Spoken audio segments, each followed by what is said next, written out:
Assalamualaikum warahmatullahi wabarakatuh. Nama saya Devi Pancasari dari Prodi Pendidikan Ekonomi tahun 2020A. Saya akan berbagi tips membuat PowerPoint menjadi video, tapi lebih interaktif. Di mana saya merekam video kamera saya menggunakan OBS, dan nantinya saya akan mengedit video menggunakan Camtasia. Di sini ada contoh poster tentang pertumbuhan ekonomi yang dari statistik atau dari BPS. Yang pertama yang harus kita lakukan adalah mengilustrasikan dulu ide kita dalam PowerPoint. Dan kemudian di dalam PowerPoint tersebut kita juga harus memberikan animasi sesuai dengan yang kita butuhkan. Contohnya seperti ini. Atau mungkin bisa juga seperti ini. Kemudian jika selesai dibuat, kita bisa langsung ekspor ke video. Kita create videonya dulu. Kita tunggu prosesnya sampai videonya jadi. Kalau sudah, kita buka Camtasia, kita import video yang tadi, kita import. Langsung kita tarik ke bawah. Kita kasih transitionnya seperti itu, fade to black. Kemudian saya biasanya menggunakan atau menambahkan voice, atau biasanya disebut sebagai voice over. Saya biasanya voice overnya itu menggunakan rekaman di HP dulu, kemudian saya upload di G Drive. Jadi setelah download di G Drive, kita import lagi, kita masukkan. Contohnya seperti ini.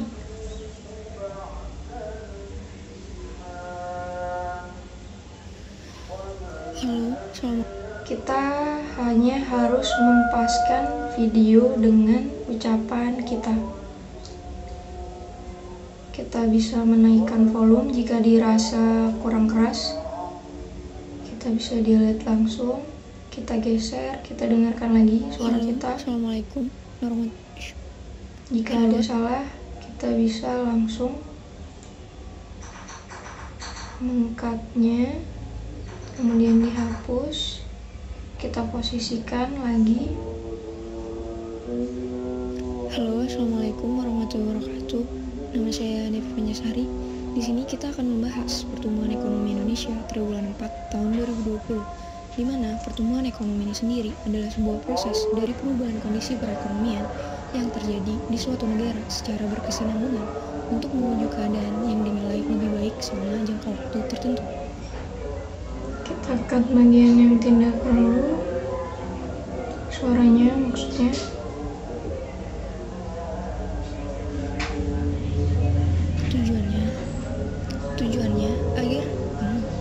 Tujuannya kita hapus audio yang tidak digunakan. Tujuannya agar kita memahami apa yang menyebabkan perbedaan pendapat Dengarkan sepanjang lagi. waktu dan antar negara dengan berbagai faktor yang ada di dalamnya. Kita potong lagi, dihapus, kemudian digeser. Untuk videonya kita paskan.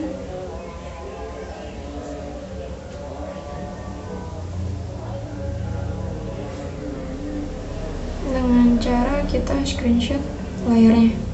Kita pencet dulu, kemudian ada icon seperti kamera. Kita klik, akan muncul seperti itu. Video yang bawah kita potong, screenshotan kita paskan dengan audio, kemudian ditarik ke bawah. Oke, lakukan hal seperti ini sampai videonya Tujuannya agar kita memahami apa yang menyebabkan selesai perbedaan pendapat atau sepanjang jadi. waktu dan antar negara dengan berbagai faktor yang ada di dalamnya.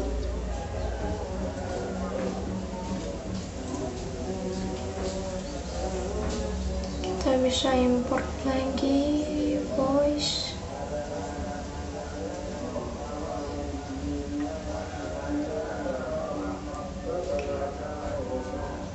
Lakukan hal seperti tadi menyesuaikan antara audio dengan videonya.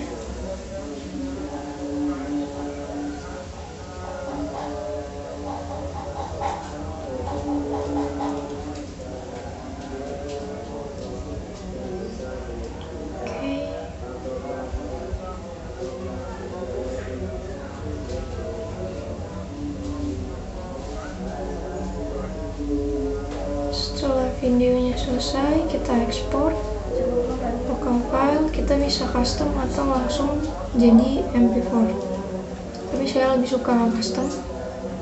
Kemudian kita beri nama. Oke, kita tunggu hasil renderannya, maka akan menjadi seperti ini.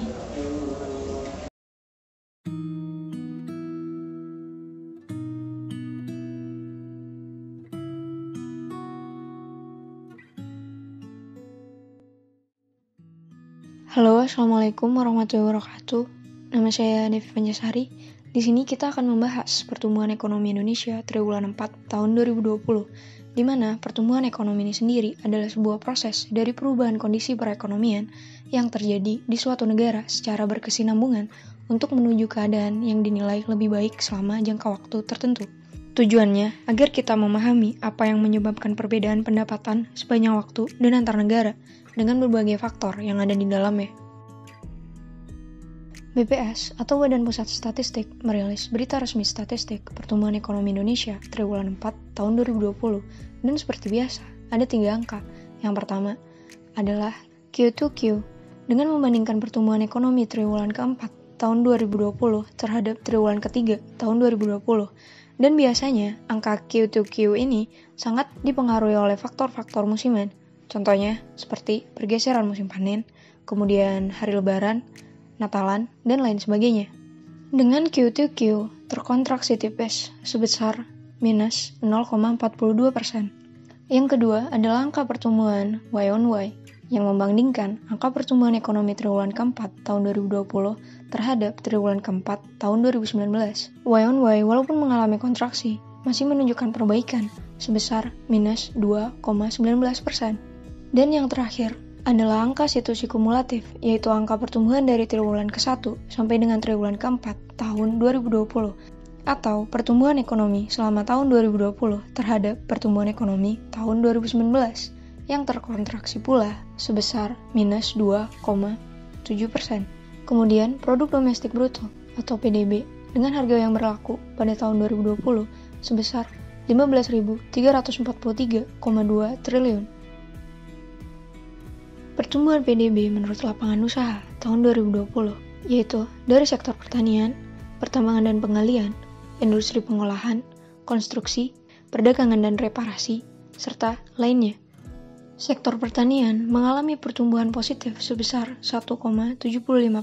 Hal ini terjadi karena tanaman pangan tumbuh dan didorong oleh peningkatan luas panen dan produksi padi, jagung, dan ubi kayu, serta cuaca yang mendukung, serta kenaikan permintaan buah-buahan dan sayur-sayuran selama masa pandemi COVID.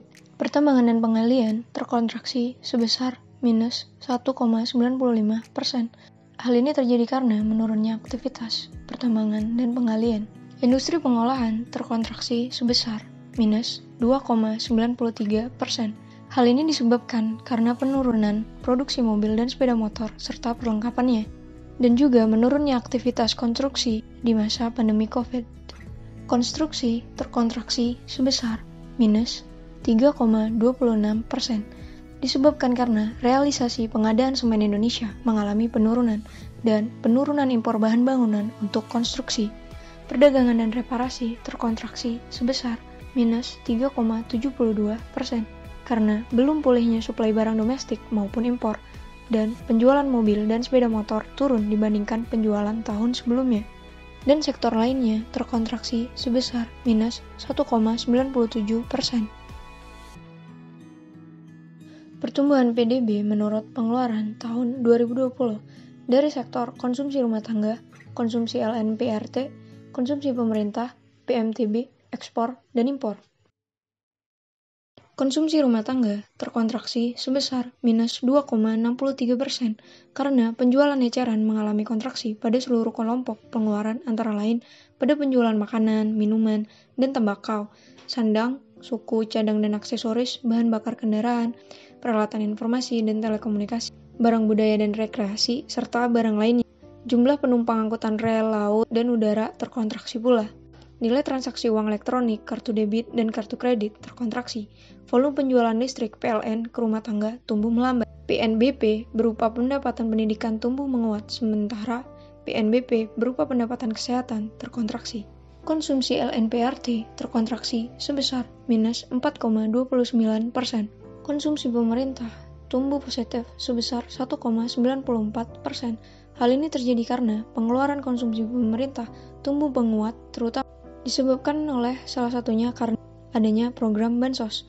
Yang kedua, belanja barang dan jasa pada pengeluaran konsumsi kolektif tumbuh pada semua jenis belanja, kecuali belanja perjalanan dinas. Belanja barang dan jasa dikonsumsi individu yang mengalami kontraksi adalah belanja perjalanan dinas dan belanja BLU. Penurunan belanja tersebut sebagai dampak kebijakan pembatasan sosial berskala besar, PSBB, dan mekanisme work from home. PMTB terkontraksi sebesar minus 4,95%. Hal ini terjadi karena terkontraksinya barang modal jenis mesin dipengaruhi oleh kontraksi produksi domestik dan impor.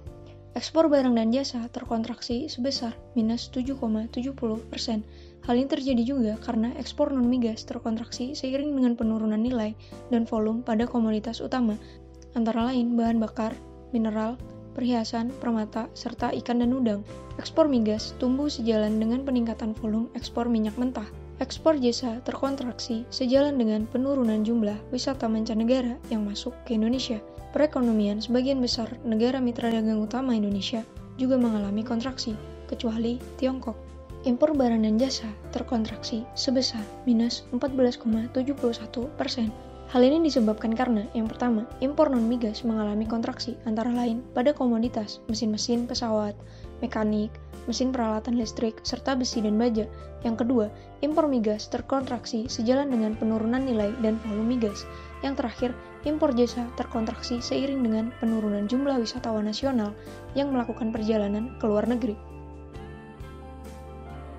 Seperti yang tadi saya sudah sebutkan, bahwa pertumbuhan ekonomi sepanjang tahun 2020 mengalami kontraksi sebesar minus 2,7%. Ini merupakan dampak dari pandemi COVID yang melanda seluruh dunia, termasuk Indonesia.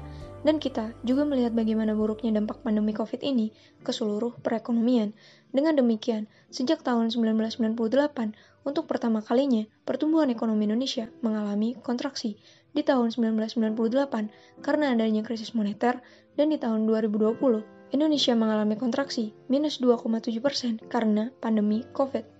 Dengan menurunnya pertumbuhan ekonomi di Indonesia, yaitu minus 2,7%, kemudian di sisi lain ada pertumbuhan penduduk, maka PDB per kapita atas dasar harga berlaku tahun 2020 ini adalah sebesar 56,9 juta rupiah atau setara dengan 3.911 US dollar.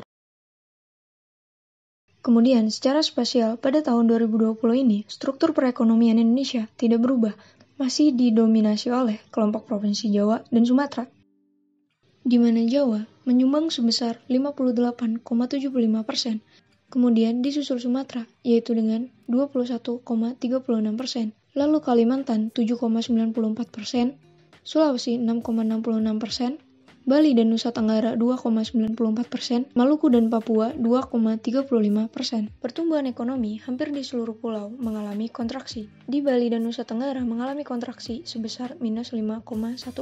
Di Jawa mengalami kontraksi sebesar minus 2,51%. Di Kalimantan kontraksi sebesar minus 2,27%. Di Sumatera kontraksi sebesar minus 1,19%. Kemudian untuk Maluku dan Papua mengalami pertumbuhan positif sebesar 1,44% dan di Sulawesi mengalami pertumbuhan positif sebesar 0,23%.